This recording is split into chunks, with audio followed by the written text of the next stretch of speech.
Proudly made in the United States, the Sentinel Bino System is a feature-rich, fully modular optics system specialized for hunting, long-range shooting, and military applications. Hey, this is Kurt with Stone Glacier. I'm going to take you through the setup of the Sentinel Bino Harness. When you first receive your Bino Harness, all of your parts of the kit are going to be inside.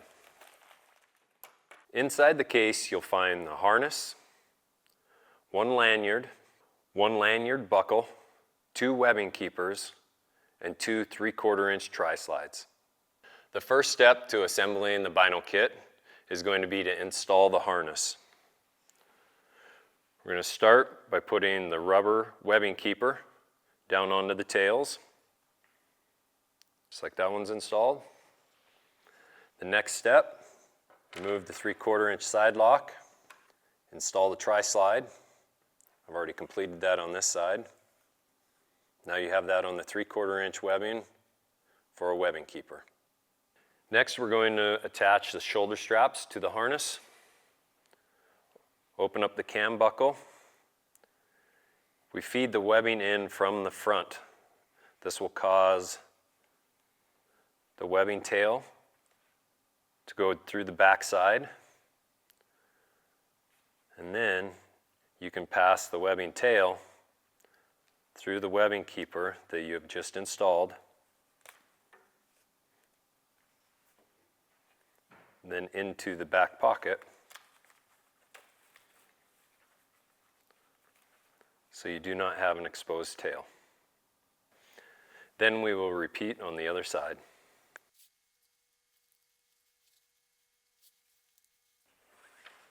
When installing the Bino lanyard, the first step is going to be to detach the 3/8 buckle. This is a slide buckle. You notice that there's a post on one side and a post on the buckle on the other. We're going to push those towards each other and it'll come unlocked. Now I take this end, I attach it to my binoculars. I'm going to feed it through the slide, loop it over itself. Then you have a positive attachment. We're going to do the same sort of loop on the buckle for the other end. There's a loop in the lanyard. Pass the buckle through the loop.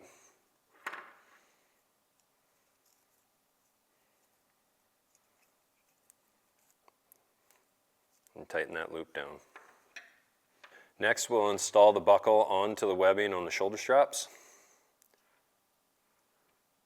We'll thread the webbing into the first slot, pull that tight, then we will do the same thing on the other side.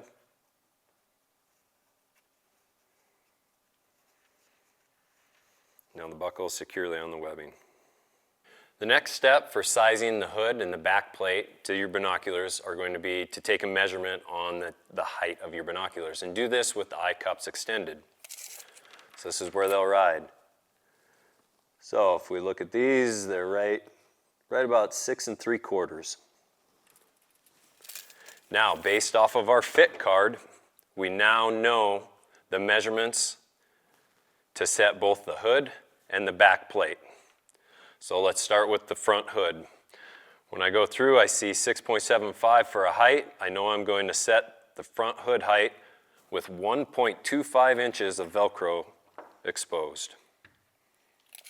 So when we take this measurement, right now, we're about 1 3/8 inches.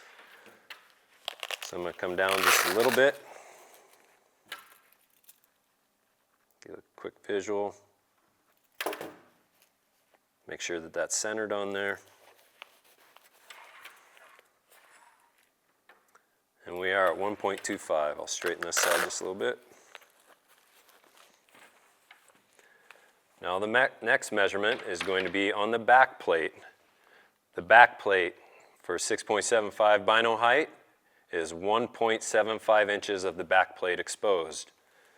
The way we take that measurement is from the top of the harness right here to the top of the back plate. That's at 2 inches. So I need to shorten that by about 1/4 of an inch. Very easy to do. Loosen the back plate. Shorten it just a little bit. See where that comes in. There we are. We're right about 1.75 inches. Now, when I place my binoculars in there, you'll see the back plate's riding slightly low. However, when I extend the hood back up over the top, it locks over the top of that back plate. The last thing that we will do is to adjust the pressure of the shock cord on the bottom. Now you want this snug, but we don't want to over tighten it to where it becomes difficult to move the hood. There just needs to be enough tension to keep that hood pulled down on there. And we have good tension right there. So that's a perfect fit for these binoculars. When the harness is sized correctly, it's a very easy one-handed operation with the closure.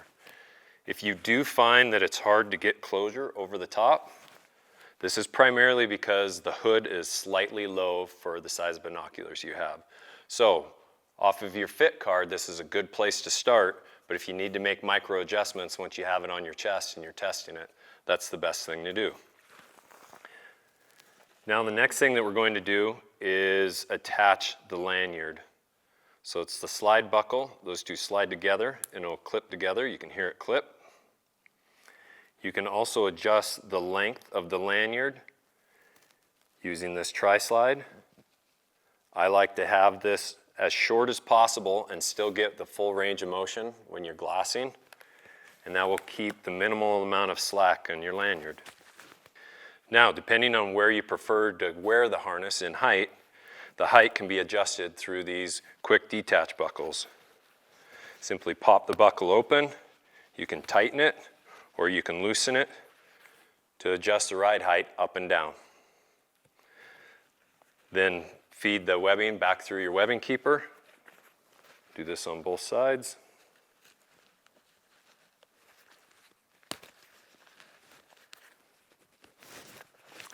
And you can adjust it lower on your body.